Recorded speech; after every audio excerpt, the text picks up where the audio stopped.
Hello everyone, welcome back to our episode of Let's Play Pokemon Omega Ruby. I'm here as the PokeGamer. In the last episode, we kind of dealt with the scanner thing in Seamawville. We kind of backtracked to make sure that we got that.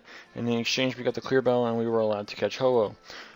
Today, what we're going to be doing is we're going to be stopping by the Scorched Slab again. I'm sure a lot of people remember this and not remembering that there wasn't really anything in there.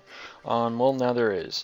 If you go to the Scorched Slab, I think after you beat the Elite Four, I'm not entirely sure. I'm pretty sure that it's after you beat the Elite Four. I'm not entirely sure if there's something else that just magically triggers it. But if you go there after you beat the Elite Four, you should be fine after the Elite Four. If not, then you can easily Google search it, but I'm pretty sure that it's after the Elite Four. If you go here, you're going to end up running into Flannery.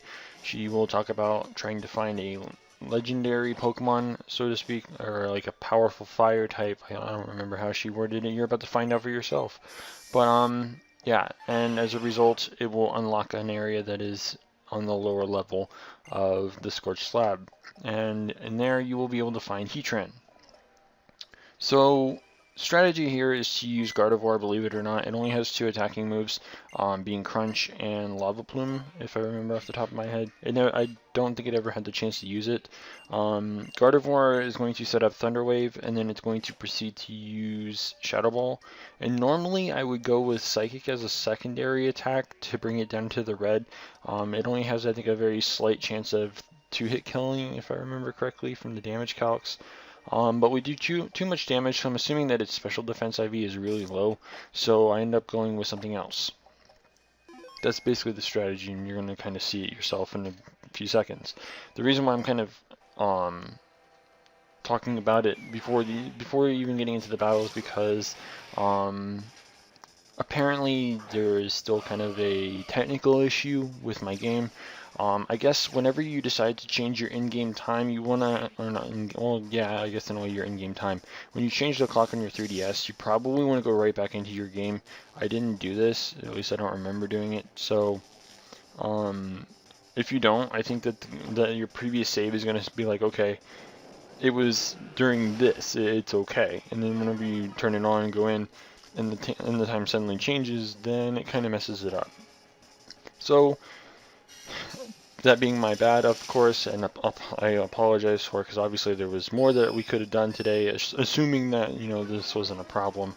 Heatran's pretty much all we're going to be doing, which is part of the reason why this episode's as long as it is. So I'm going to kind of mention this now. In the next episode, we're either going to be going for the legendary dogs, or going to start on the, what's it called? The Musketeer Trio. So, I mean, the Musketeer Trio is a daily basis type of thing rather than a timed one, kind of like the legendary dog. So, I'd also like to mention one thing. I'm pretty sure this is the first critical capture we've had in about 30-something episodes, if not even longer than that. Just kind of saying, like, I've been kind of wanting to get a crit catch on pretty much every legendary, especially Registeel, and I never once got one. And now we get it, and then in like 2 minutes we end up catching Heatran. Honestly, I thought this was going to take like an entire episode, because legendaries usually are a pain in the ass. And instead, Heatran just says, "Here you go, you can have me." Like, I don't know. But like I said, there's still some kind of technical issues. It should be fixed by tomorrow. If not, I'll obviously look into it a little bit more to make double sure that I find out what's causing it. Like I said before, in order to get the legendary dogs to appear, you need Ho-Oh or Lugia in your party, which is why we're heading over here, because around Rustboro you can find the forest that they appear in, and all you need is Ho-Oh for it to appear. I'm not entirely sure if it maybe had something to do with the times or something, but I'm not entirely sure what's up with that. And then for the legendary Musketeer Trio, you need to have at least 3 Pokemon with max IVs, which I'm pretty sure. We have Metagross, we have Swampert, we have Groudon, we have Altaria, we have Gardevoir. We have a lot of perfectly like maxed out Pokemon, and they aren't there. And you're going to see that here momentarily, because first we're going to make a stop over to the forest that you can find the legendary dogs. By the way, if you can hear my mother for some reason in the background, she's talking with Comcast about stuff. I can't control other people. I'm sorry. I try my best not to, you know, but just saying. So like you can see, which you didn't probably see before because it wasn't there. Trackless Forest is now on the, I guess, the soaring map, and we can now make our stop here. Now, normally, whenever you make a landing on one of these types of islands, it usually says, oh, well, something is doing something. Pretty sure you remember that with things like Yuxi, Mesprit, Azulf, etc.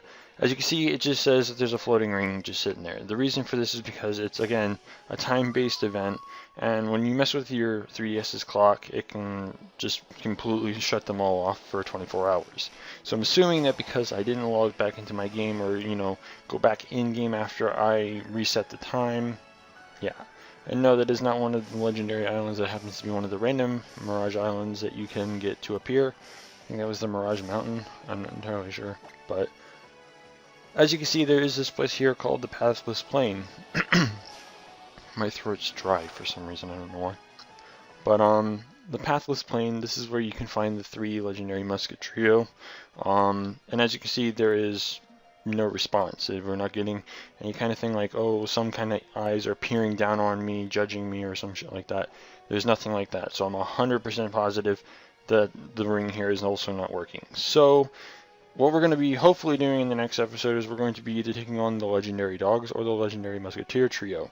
So be sure to stay tuned for that. Again, I do apologize that this is happening. I figured that it would fix itself without having to go back in game, but apparently that's not the case. So enjoy the short episode. I hope that this is not a problem tomorrow.